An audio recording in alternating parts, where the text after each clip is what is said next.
To keep you updated on the capital and financial markets, here is a recap of what happened.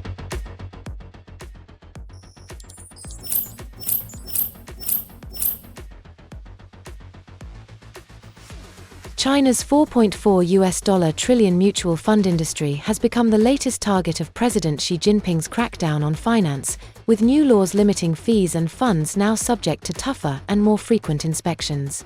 Under rules that took effect last month, mutual fund houses have to reduce fees for both passive and active products. Fund managers are also barred from purchasing third-party services such as external expert consultancy.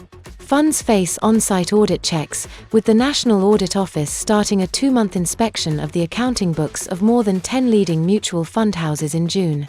Since late last year, securities regulators have closely monitored the trading activities of top mutual fund managers by size, requiring daily trade reports if net sales occur.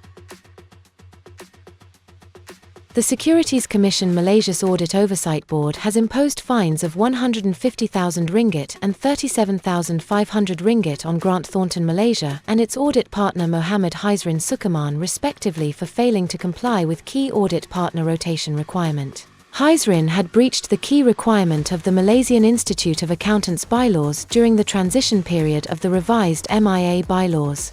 The AOB views the breach seriously as auditors' independence and compliance with ethical standards are fundamental requirements for the audit profession. After numerous cases of front-running, the Indian mutual fund industry body, the Association of Mutual Funds in India, has come up with standard operating procedures to keep a check on instances of front-running. This comes after the capital market regulator, the Securities and Exchange Board of India, earlier this month, came out with a circular asking mutual fund houses to put in place an institutional mechanism to curb front-running. The regulator even announced that with effect from November 2025, mutual funds houses will be covered under the sphere of SEBI Prohibition of Insider Trading Regulations, 2015 or PIT regulations. Markets regulator SEBI on the 29th of August proposed to make it mandatory for all entities regulated by it to maintain communication records, including acknowledgements, for at least 8 years.